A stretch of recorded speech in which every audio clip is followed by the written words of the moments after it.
ഇന്നു നാം കേൾക്കുവാൻ പോകുന്ന തിരുവചനം അപ്പോസ്തല പ്രവൃത്തികളുടെ പുസ്തകം 10-ാം അധ്യായം 1 മുതൽ 48 വരെയുള്ള വചനങ്ങൾ.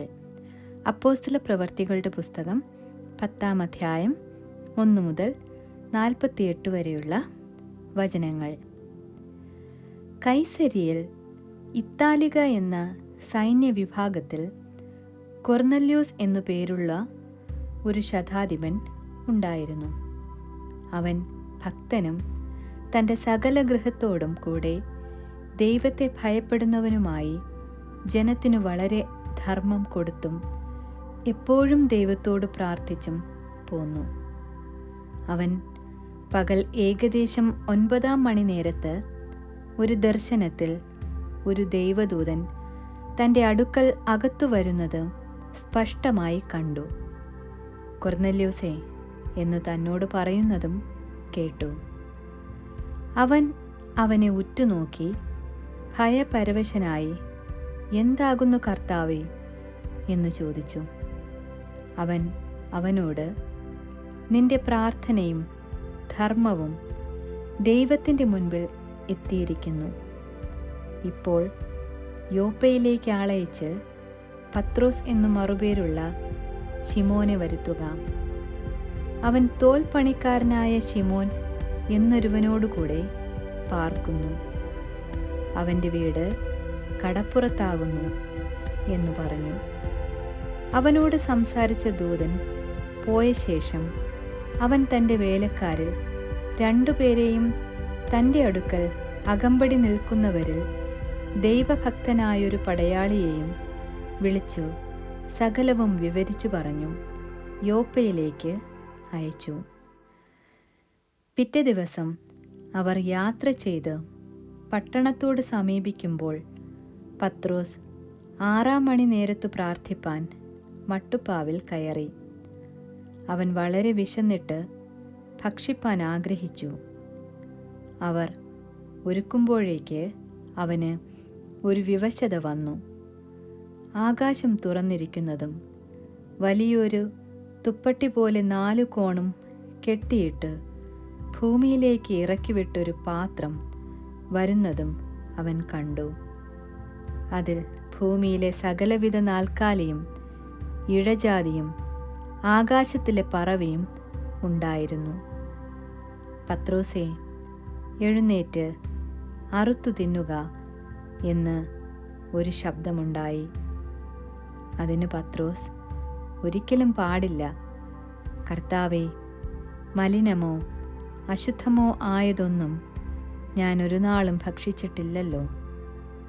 ആ ശബ്ദം 2-ാം പ്രാവശ്യം അവനോട്, ദൈവം ശുദ്ധീകരിച്ചത് നീ മലിനമെന്ന് വിചാരിക്കരുത് എന്നു പറഞ്ഞു. ഇങ്ങനെ 3 പ്രാവശ്യം ഉണ്ടായി. ഉടനെ പാത്രം തിരികെ ആകാശത്തിലേക്ക് വലിച്ചെടുത്തു.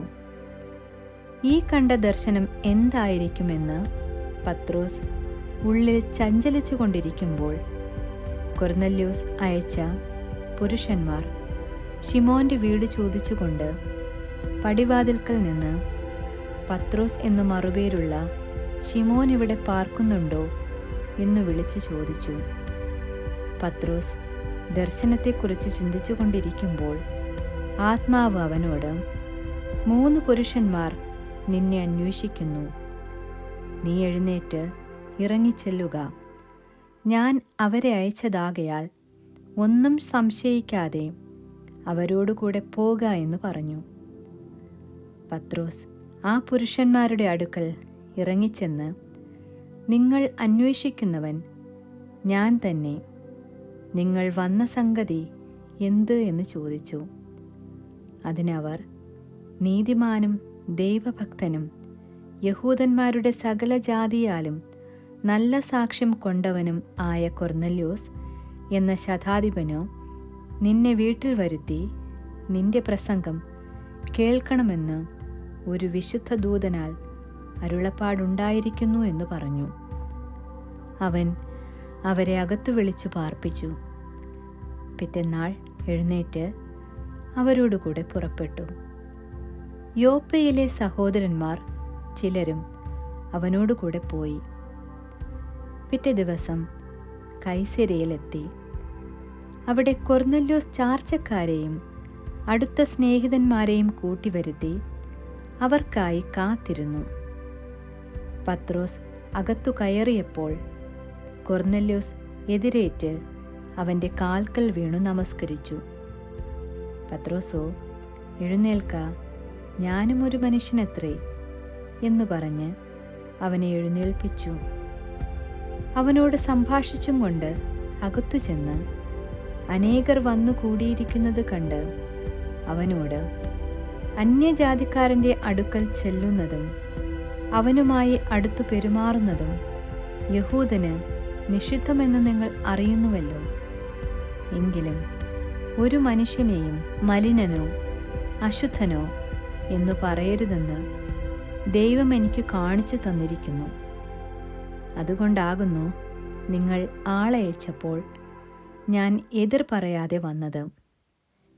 എന്നാൽ എന്നെ വിളിപ്പിച്ച സംഗതി എന്ത് എന്ന് അറിഞ്ഞാൽ കൊള്ളാം എന്ന് പറഞ്ഞു. അതിന് കൊർന്നല്യോസ്, 4 ദിവസം മുൻപേ ഈ നേരത്ത് ഞാൻ വീട്ടിൽ 9-ാം മണി നേരത്തെ പ്രാർത്ഥന കഴിച്ചുകൊണ്ടിരിക്കുമ്പോൾ ശുഭ്രവസ്ത്രം ധരിച്ചൊരു പുരുഷൻ എൻ്റെ മുൻപിൽ നിന്ന്, കൊർന്നല്യോസേ, ദൈവം നിന്റെ പ്രാർത്ഥന കേട്ട് നിന്റെ ധർമ്മം ഓർത്തിരിക്കുന്നു. യോപ്പയിലേക്ക് ആളയച്ച് പത്രോസ് എന്നു മറുപേരുള്ള ശിമോനെ വിളിപ്പിക്കുക. അവൻ കടപ്പുറത്ത് തോൽപ്പണിക്കാരനായ ശിമോന്റെ വീട്ടിൽ പാർക്കുന്നു എന്ന് പറഞ്ഞു. ക്ഷണത്തിൽ ഞാൻ നിന്റെ അടുക്കൽ ആളയച്ചു. നീ വന്നത് ഉപകാരം. കർത്താവ് നിന്നോട് കൽപ്പിച്ചതൊക്കെയും കേൾപ്പാൻ ഞങ്ങളെല്ലാവരും ഇവിടെ ദൈവസന്നിധിയിൽ കൂടിയിരിക്കുന്നു എന്ന് പറഞ്ഞു. അപ്പോൾ പത്രോസ് വായ് തുറന്നു പറഞ്ഞു തുടങ്ങിയത്, ദൈവത്തിനു മുഖപക്ഷമില്ല എന്നും ഏതു ജാതിയിലും അവനെ ഭയപ്പെട്ട് നീതി പ്രവർത്തിക്കുന്നവനെ അവൻ അംഗീകരിക്കുന്നു എന്നും ഞാനിപ്പോൾ യഥാർത്ഥമായി ഗ്രഹിക്കുന്നു.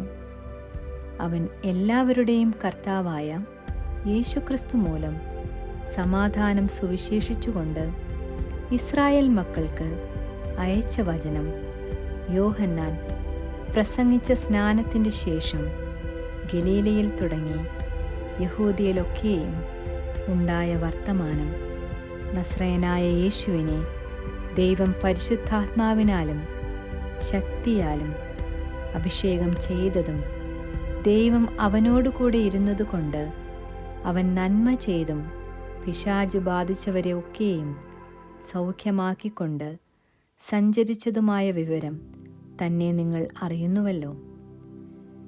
യഹൂദ്യദേശത്തിലും യെരുശലേമിലും അവൻ ചെയ്ത സകലത്തിനും ഞങ്ങൾ സാക്ഷികളാകുന്നു. അവനെ അവർ മരത്തിന്മേൽ തൂക്കിക്കൊന്നു.